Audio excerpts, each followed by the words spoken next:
मेरठ में दिल दहलाने वाला मामला सामने आया, जहां एक पत्नी पर प्रेमी के साथ मिलकर पति की हत्या करने का आरोप है। बताया जा रहा है कि पत्नी का बर्थडे मनाने के लिए पति लंदन से लौटा था। पत्नी ने प्रेमी के साथ मिलकर उसे मौत के घाट उतार दिया और लाश के 15 टुकड़े कर ड्रम के अंदर डाल दिए और उसे सीमेंट से जमा दिया। लाश को ड्रम में बंद करके उसने अपने ही घर में दफना दिया।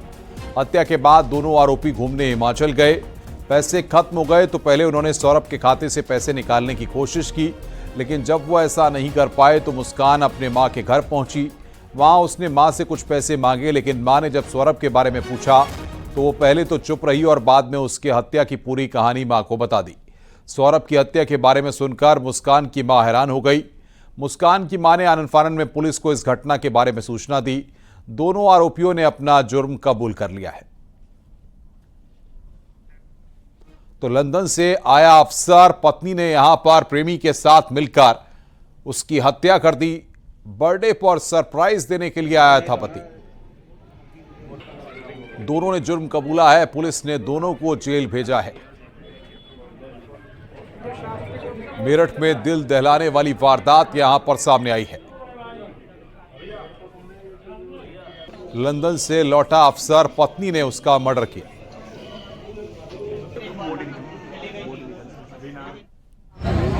शक के आधार पर इनकी पत्नी मुस्कान और मुस्कान का एक प्रेमी है साहिल, उसे पूछताछ के लिए पुलिस ने बुलाया था और पूछताछ के दौरान इन्होंने अपना जुर्म कबूला है। इन्होंने बताया कि 4 तारीख को साहिल ने ये और मुस्कान के साथ मिलकर जो सौरभ है उनके चाकू से मार कर हत्या कर दी थी। हत्या करने के बाद उन्होंने शव के टुकड़े कर एक ड्रम में डालकर उसे सीमेंट से भर दिया था।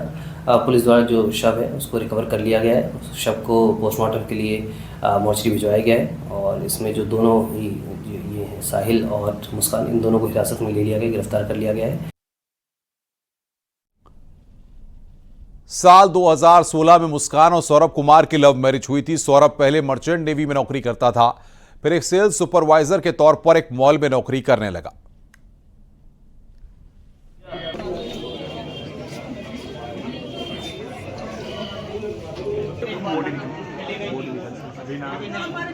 आप देख सकते हैं यही वो घर है जहां पर कत्ल की वारदात को अंजाम दिया गया। मेरठ के थाना ब्रह्मपुरी क्षेत्र में ये घर है जहां पर अब ताला लगा हुआ है। इसी घर में मुस्कान और सौरभ रहते थे। सौरभ जो कि विदेश में नौकरी करता था एक सेल्स सुपरवाइजर के तौर पर, और वो अपने वहां से पैसे कमाकर पत्नी को भेजता था। पत्नी उन्हीं पैसों से अय्याशी करती थी और अपने प्रेमी को भी परोस रही थी। वहीं आपको बता दूं कि प्रेमी अक्सर इसी घर में आता था और प्रेमी और पत्नी मिलकर यहाँ पर घंटों बिताते थे। लेकिन जब पति घर लौटा अपने पत्नी के बर्थडे पर, बेटी के बर्थडे पर, तब जाकर उसने उसके व्हाट्सएप मैसेज पढ़े और पूरी कहानी का पर्दाफाश हो गया। तो फिर उसके कत्ल की प्लानिंग की गई। मेरठ से खबर है, पत्नी ने प्रेमी के साथ की पति की हत्या। बेटी की करतूत पर माता पिता शर्मिंदा। कातिल बेटी के लिए फांसी की मांग की है। मुस्कान की मां ने ही पुलिस को फोन किया था। खुद कातिल बेटी को पुलिस को सौंपा था। तो मुस्कान की मां ने ही पुलिस को फोन किया था। खुद कातिल बेटी को पुलिस को सौंपा था।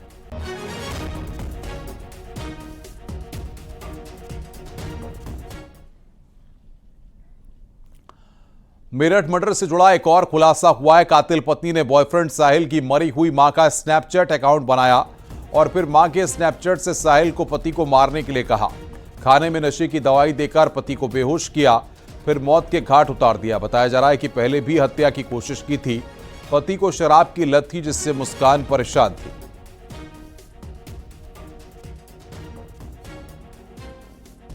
पश्चिम उत्तर प्रदेश के मेरठ में पति के कत्ल की सनसनीखेज वारदात में घोस्ट कनेक्शन भी सामने आया है। बॉयफ्रेंड से कत्ल कराने के लिए पत्नी ने जो साजिश रची उसमें 3 स्नैपचैट अकाउंट फर्जी बनाए गए, जिसमें बॉयफ्रेंड की मां का भी स्नैपचैट अकाउंट बनाया गया। क्योंकि बॉयफ्रेंड बड़ा स्पिरिचुअल था, अपनी मां से प्यार करता था, तो उसी की मां के स्नैपचैट अकाउंट से उसे वध करने का आदेश दिया गया। वध सौरभ का, यानी अपनी प्रेमिका के पति का कत्ल करने का आदेश उसकी मां के स्नैपचैट अकाउंट से दिया गया। और जब उसे बेहोश कर लिया गया और बॉयफ्रेंड को घर में बुला लिया गया, तो बॉयफ्रेंड ने अपनी मां के उसी मैसेज को याद करते हुए उसके सीने में खंजर उतार दिए। एक के बाद एक कई वार किए गए, जिससे सौरभ का कत्ल हुआ और फिर उसकी लाश को काटकर ठिकाने लगा दिया गया। मेरठ पुलिस ने ये बड़ा खुलासा किया है इस प्रेस कॉन्फ्रेंस में, जिसमें अब दोनों आरोपियों को कोर्ट में पेश किया जा रहा है और उनको उनके गुनाहों की सजा दिलाने के लिए कोर्ट में इसकी कड़ी पैरवी भी की जाएगी। अंबेडकर नगर में पति की मौत के कुछ ही समय बाद पत्नी की मौत हो गई। दोनों के बीच इतना अटूट प्रेम था कि पति की अड़ती उठती देख पत्नी उसे सह नहीं पाई और उसने भी दम तोड़ दिया। इसके बाद दोनों का ही एक चिता पर अंतिम संस्कार किया गया।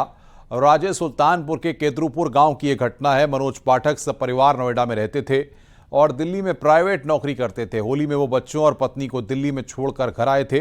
रविवार रात हार्ट अटैक से उनकी मौत हो गई। इसके बाद दिल्ली से उनकी पत्नी और बच्चे घर पहुंचे थे। पति की चिता थोड़ी दूर ही गई थी कि पत्नी भी कष्ट खाकर गिर पड़ी और उन्होंने भी दम तोड़ दिया।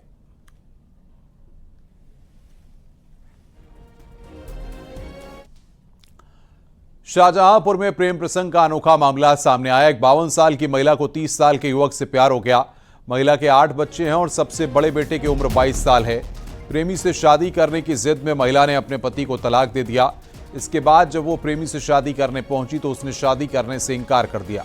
कई बार कहने पर भी जब प्रेमी शादी करने के लिए तैयार नहीं हुआ तो महिला थाने पहुंची और वहां पर प्रेमी के खिलाफ शिकायत की और सुसाइड करने की धमकी दी, जिसके बाद पुलिस आरोपी को हिरासत में लेकर पूछताछ कर रही है। हमारे साथ धोखा करा उनके घर वालों ने। जिसान ने हमसे पैसा खींचने के मारे झूठे वादे हमसे करे, कसमें खाई, मोहब्बत का जताया। पैसा जो था हमारा बच्चों का थोड़ा थोड़ा हमसे खींच लिया और जब हम बेकार हो गए बच्चों ने हमारा साथ छोड़ दिया। जब हमने सवाल करा तुमने हमसे शादी क्या तो करो। जब हम शादी का सवाल करते जो कहते थे लड़कियों की शादी हो जाए जब करेंगे। आजमगढ़ में समाजवादी पार्टी के नेता का स्टंट करना उसे भारी पड़ गया। देवगांव के पूर्व जिला पंचायत सदस्य अखिलेश यादव और गुड्डू का सड़कों पर गाड़ी और बाइक के साथ काफिले के साथ स्टंट करना भारी पड़ा है। नेताजी इतने गदगद हो गए कि खुद के इंस्टा आईडी पर रील बनाकर पोस्ट कर दिए। इसके बाद अब पुलिस अखिलेश यादव के खिलाफ जल्द कार्रवाई करने की बात कह रही है।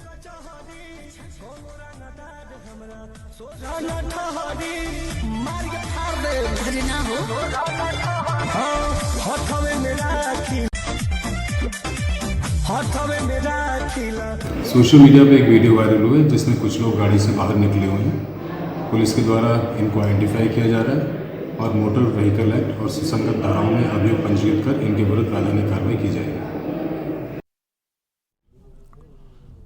ऑर्डिनेंस फैक्ट्री कानपुर के जूनियर वर्क्स मैनेजर को कानपुर से गिरफ्तार किया गया। आईएसआई एजेंट रविंद्र कुमार से मिली जानकारी के बाद एटीएस ने कुमार विकास को गिरफ्तार किया है। ऑर्डिनेंस फैक्ट्री कानपुर की गोपनीय सूचनाओं आईएसआई एजेंट नेहा शर्मा को देने का आरोप है। पुलिस के मुताबिक फेसबुक के जरिए कुमार विकास आईएसआई एजेंट नेहा शर्मा से जुड़ा था।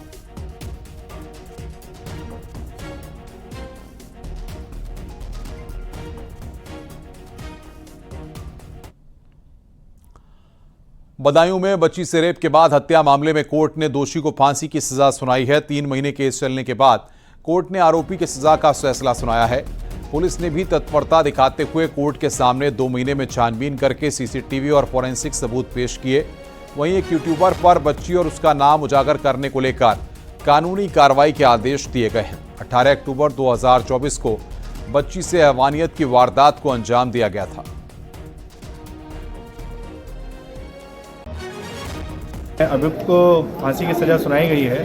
अभियुक्त ने लड़की के पहले साथ बलात्कार किया, उसके बाद उसके प्राइवेट पार्ट में कोई ठोस वस्तु को भी घुसेड़ा जिससे उसके इंटरनल काफ़ी चोट आई। उसके बाद एक ईंट से उसके सिर पर कई बार वार करके उसकी हत्या करी, जिसमें उसकी काफ़ी हेड इंजरी मौजूद थी, जिसमें ये मालूम पड़ा कि बहुत ही निर्ममतापूर्व हत्या करके उसको छुपा दिया बॉडी को, जिसमें साक्ष्य मिटाने का भी प्रयास उसके द्वारा किया गया। डीएनए रिपोर्ट में भी पॉजिटिव आई, जिसमें पाया गया कि मुजरिम द्वारा बलात्कार की घटना की गई है। हरदोई में पुलिस ने बच्चा चोर गिरोह का पर्दाफाश किया है, जहां एक 3 साल के लापता मासूम को हैदराबाद से बरामद कर उसके परिजनों को सौंप दिया। तेलंगाना से पुलिस ने सुरक्षित बच्चे को वापस लेने के साथ चोरी गैंग के 3 आरोपियों को भी गिरफ्तार किया है। जांच में सामने आया कि इसके साथ ही 2 और बच्चे गायब हुए हैं, जिनकी तलाश की जा रही है। ऑपरेशन के आधार पे हमको बच्चे की रिकवरी हम लोगों ने विजयवाड़ा से की। 3 वर्षीय जो बच्चा हमारे पास है उसको स्पेशल हम लोगों ने फ्लाइट से कल शाम को यहाँ पे उसको बुलाया गया। उसके बाद बच्चों उनके पेरेंट्स से बुलाया गया, पेरेंट्स बहुत खुश हैं। अभी हमारी टीम वहाँ पे प्रयासरत है। शेष 2 बच्चे जो सीतापुर जनपद से वहाँ पे चोरी करके बेचे गए थे, उनकी बरामदगी के लिए टीम प्रयासरत है और बहुत ही करीब है, अतिशीघ्र हम उन 2 बच्चों को भी बरामद कर देंगे। इसमें जो 3 लोगों को गिरफ्तार किया गया है। गाजियाबाद में एक पिता अपनी बेटी का हत्यारा निकला, जिसे पुलिस ने गिरफ्तार कर जेल भेज दिया है। आरोपी ने पहले अपने पड़ोसी महिला पर आरोप लगाकर गुमराह करने की कोशिश की थी और थाने में जाकर तहरीर दी। पुलिस की जांच और सबूतों के आधार पर मामला पूरी तरह से बेनकाब हुआ। आरोपी ने फर्जी आरोप लगाया था कि पड़ोसन ने खाने में जहर मिलाकर बेटी को खिलाया था, जिससे उसकी मौत हो गई, जिसके बाद पोस्टमार्टम रिपोर्ट में हत्या का खुलासा हुआ।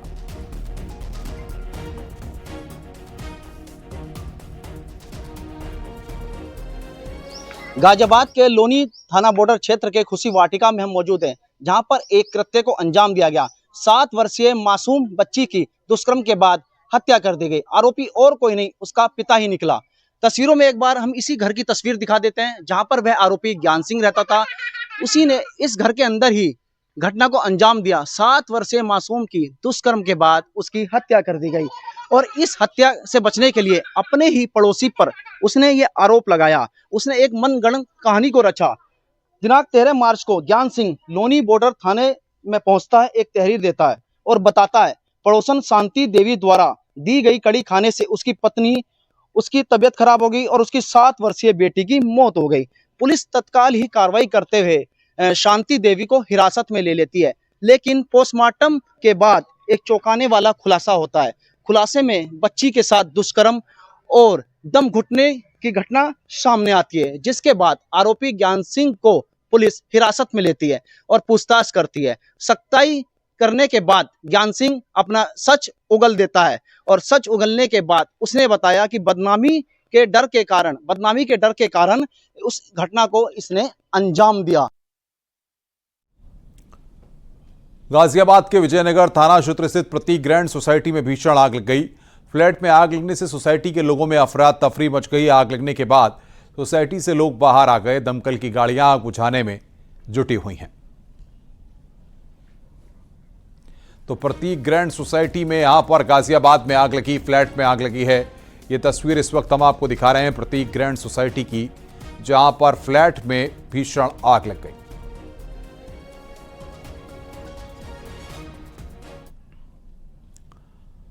बरेली में बदले की आग में एक के बाद एक हत्या की वारदात को अंजाम दिया गया, जहां एक विवाहिता पड़ोसी शख्स के साथ प्रेम प्रसंग की वजह से घर छोड़कर चली गई, जिसके बाद दोनों के परिवार में खूनी खेल शुरू हो गया। बीते 13 मार्च को विवाहिता महिला के जेठ की हत्या कर दी गई। बता दें कि जिस वक्त दोनों घर छोड़कर गए तो विवाहिता के जेठ ने प्रेमी के पिता का बेरहमी से कत्ल कर दिया था। उसके बाद जेठ जब जेल से छूटकर आया तो प्रेमी ने अपने पिता के कत्ल का बदला लेने के लिए भाई के साथ मिलकर जेठ की हत्या कर दी। फिलहाल पुलिस ने आरोपी प्रेमी और उसके भाई को गिरफ्तार कर लिया है।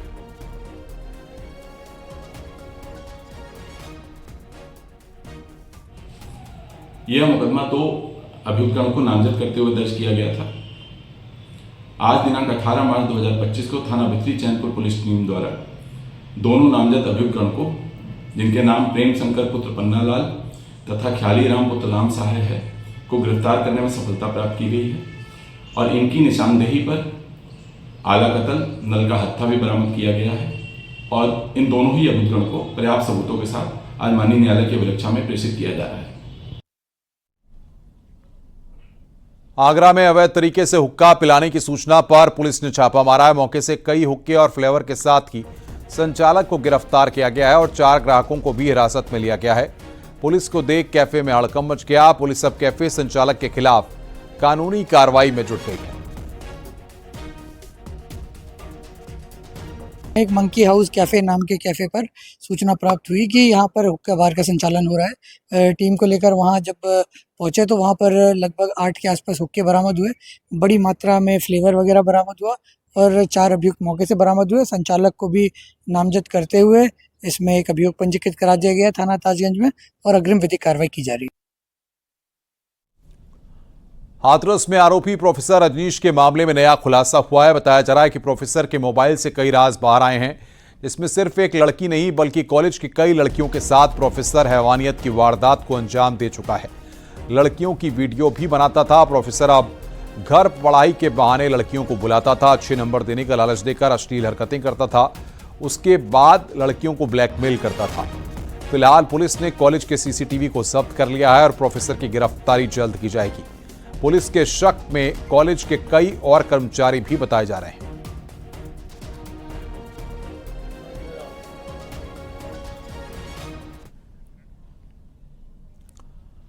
हरिद्वार में एक तेज रफ्तार कार बेकाबू होकर खाई में गिर गई। हादसे में कार सवार 3 लोग घायल हो गए। वहीं कार के गिरने की घटना सीसीटीवी कैमरे में कैद हुई है। घटना हरिद्वार नजीबाबाद हाईवे पर चंडीघाट के पास की है, जहां नजीबाबाद की ओर से आ रही तेज रफ्तार कार अचानक बेकाबू होकर 30 मीटर नीचे गिर गई। वहीं सूचना पर मौके पर पहुंची पुलिस ने अस्पताल भेजा है।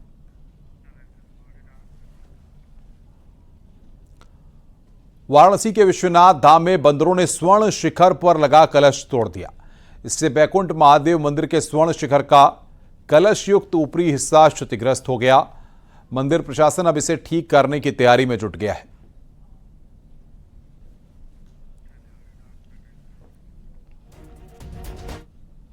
गाजियाबाद जिले के 61 गांव अब जीडीए के दायरे में शामिल हो गए हैं। जीडीए की 168वीं बोर्ड बैठक में यह फैसला लिया गया है।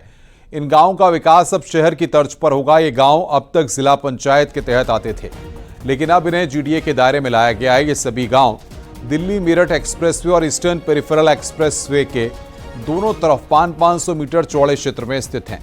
ईस्टर्न पेरिफेरल एक्सप्रेसवे के दोनों ओर मोदीनगर तहसील के 29 गांव जीडीए के दायरे में आएंगे। दिल्ली मेरठ एक्सप्रेसवे के दोनों ओर मोदीनगर, गाजियाबाद और मुरादनगर तहसील के 32 गांव जीडीए में शामिल किए गए हैं। जीडीए के इस फैसले से आने वाले दिनों में इन गांवों का इंफ्रास्ट्रक्चर बेहतर होगा। अब सड़कें, सीवरेज, बिजली, पानी जैसी सुविधाएं शहरी स्तर पर मिलेंगी। इस बैठक में हापुड़ पिलखुआ डेवलपमेंट अथॉरिटी क्षेत्र में आने वाले 16 गांवों को भी जीडीए में शामिल करने के प्रस्ताव पर चर्चा हुई, लेकिन इसे होल्ड कर दिया गया है।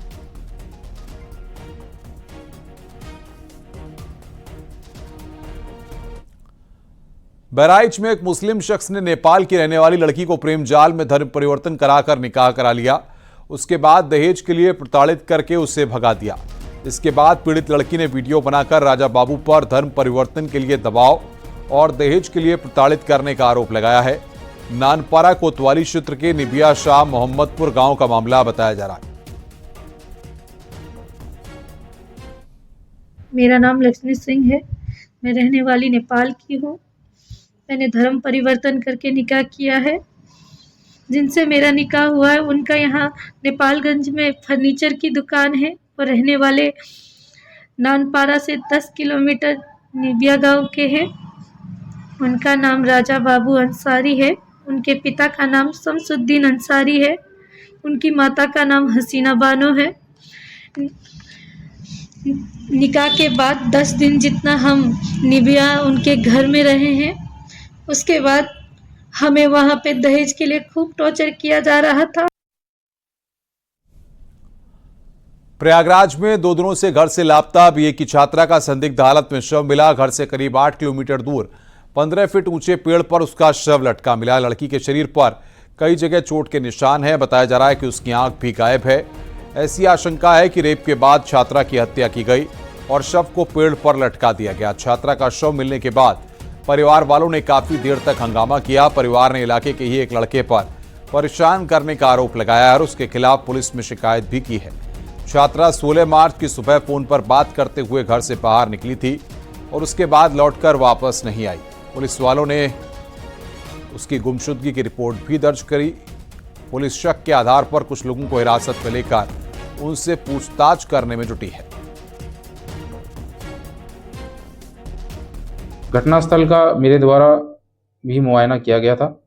परिजनों द्वारा थाने पर इस संबंध में एक तहरीर दी गई है, जिसमें गांव के ही लड़की के पूर्व परिचित समुदाय के चंद्रजीत पटेल पुत्र कमलेश कुमार पर प्रताड़ित करने तथा आत्महत्या के लिए उकसाने का आरोप लगाया गया है, जिसमें थाना सोराव में सुसंगत धाराओं में अभियोग पंजीकृत कराया गया है। चंदौली में प्राइमरी स्कूल प्रशासन की बड़ी लापरवाही सामने आई है। स्कूलों की छुट्टी होने के बाद कमरे में बच्चा 1 घंटे तक बंद रहा। मजदूरों ने बच्चे के रोने की आवाज सुनी तो स्कूल प्रबंधन को जानकारी दी। उसके बाद स्कूल प्रबंधन ने पहुंचकर बच्चे को बाहर निकाला। इस घटना का एबीएसए ने संज्ञान लिया है। चाकिया विकासखंड के कंपोजिट विद्यालय मुजफ्फरपुर का गांव का मामला है। बच्चे के स्कूल में बंद होने का वीडियो वायरल हो रहा है।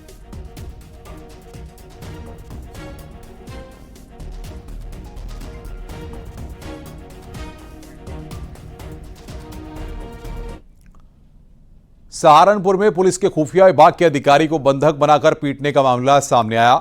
रसगुल्ला फैक्ट्री संचालकों के बंधक बनाकर पीटने की सूचना मिलते ही पुलिस मौके पर पहुंची और अधिकारी को छुड़ाकर अस्पताल भेजा। इस मामले में फैक्ट्री संचालक पिता पुत्र के खिलाफ मुकदमा दर्ज किया गया है। नकुड़ क्षेत्र के रामपुर रोड स्थित शंभूगढ़ गांव में एक रसगुल्ला फैक्ट्री में मिलावट की शिकायत मिलने पर कार्रवाई करने पुलिस पहुंची थी।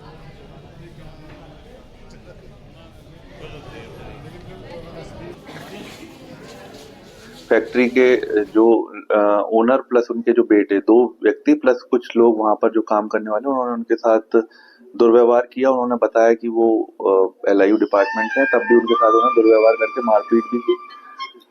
इस संबंध में पुलिस द्वारा जो चोटिल कांस्टेबल है उसका मेडिकल करवाया गया और उनकी जो तहरीर पर मुकदमा पंजीकृत किया है तथा इसमें 2 व्यक्ति जिन्होंने सबसे पहले इनके साथ मारपीट की थी उन्हें गिरफ्तार कर लिया गया है और आज उन्हें माननीय न्यायालय के समक्ष पेश किया जाएगा।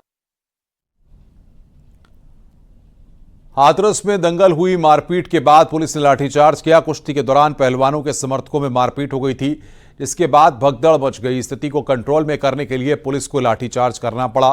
सिकंदराऊ के पुरदिल नगर में फूलडोल मेले में कुश्ती दंगल का आयोजन हुआ था।